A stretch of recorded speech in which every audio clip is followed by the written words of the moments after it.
Assalamualaikum dan salam sejahtera. Anda bersama saya Naziha Khan dalam Sinar PM 17 November. Sebelum kita mulakan Sinar PM, kami warga kerja Sinar Harian mengucapkan salam takziah di atas pemergian Ketua Pengarang Kumpulan Sinar Harian, Datuk Baharom Mahusin yang telah kembali ke rahmatullah pagi tadi. Al-Fatihah.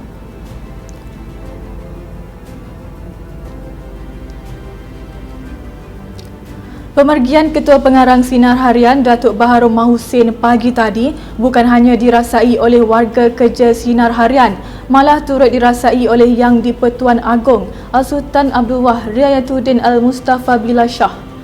Dalam kenyataan dimuat naik menerusi Facebook Istana Negara, baginda menzahirkan ucapan takziah kepada keluarga Allahyarham dan menyifatkan pemergian Allahyarham sebagai satu kehilangan besar, khususnya kepada dunia kewartawanan negara. Seri Paduka Baginda amat menghargai khidmat bakti serta jasa Allahyarham kepada masyarakat dan berharap agar seluruh keluarga Allahyarham tabah menghadapi dugaan dan suasana pilu ini.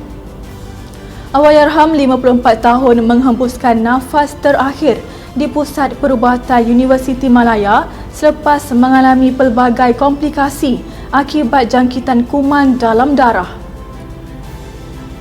Pemergian Allahyarham turut dirasai barisan Menteri Kabinet dan pemimpin tempatan.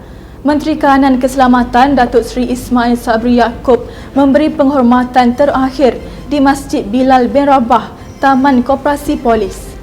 Beliau tiba jam 11.30 pagi itu turut menunaikan solat jenazah yang diimamkan oleh Nakib Masjid Ahmad Fathi Muhammad.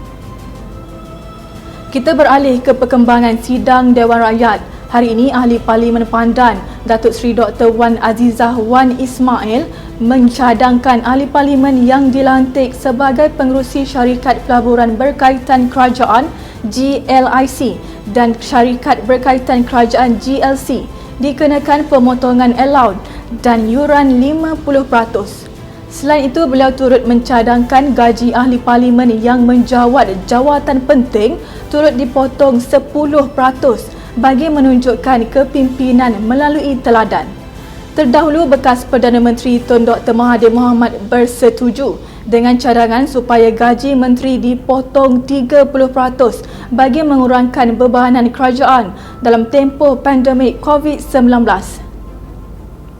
Ini pula perkembangan politik tanah air. Hari ini, pengerusi Lembaga Penasihat UMNO Tengku Razali Hamzah berpendapat UMNO wajar mengkaji semula kerjasama parti itu dengan Bersatu dan PAS menjelang pilihan raya umum akan datang. Memetik laporan sebuah portal, beliau berkata kerjasama itu tidak memberi manfaat, malah UMNO perlu mempertahankan kerusi yang dimenangi dalam PRU 14 tanpa bertolak ansur dengan Bersatu. Selain itu, beliau turut menyifatkan pemimpin yang memihak kepada Presiden Bersatu itu sebagai pengkhianat. Nampak gayanya isu skandal 1MDB masih belum selesai. Kali ini, Ahli Perniagaan Low Tech Joe atau Jolo tidak perlu takut untuk kembali ke Malaysia jika dia merasakan dirinya tidak bersalah dalam skandal terbabit. Ketua Polis Negara Tan Sri Abdul Hamid Badur berkata, jika betul dia tidak bersalah, kenapa takut hendak pulang ke Malaysia? Kenyataan itu sebagai mengulas tindakan Jolo bahawa dia hanya meminjam wang 1MDB dan sedia memulangkannya asalkan tidak didakwa. Beliau berkata keputusan untuk tidak mendakwa Jolo bukan bidang kuasanya. Terdahulu, Jolo menerusi satu dokumentari disiarkan Al Jazeera menegaskan dia meminjam wang berbilion dolar daripada 1MDB untuk dirinya. Jadi itu sahaja Top 5 News pada hari ini, dan sebelum kita akhiri Sinar PM, kepada anda teruskan setia bersama Sinar Harian di portal, Facebook, Instagram, Twitter dan YouTube, dan jangan lupa untuk muat turun aplikasi Sinar Harian bagi mengikuti perkembangan semasa dalam serta luar negara. Bismillahirrahmanirrahim. Alhamdulillahi رب العالمين الرحمن الرحيم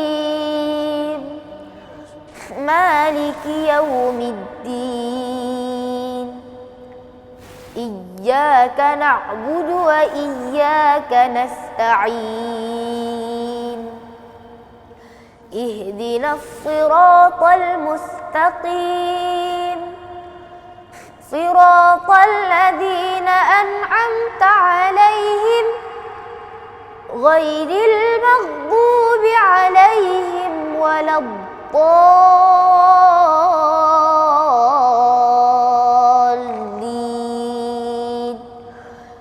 آمين صدق الله العظيم.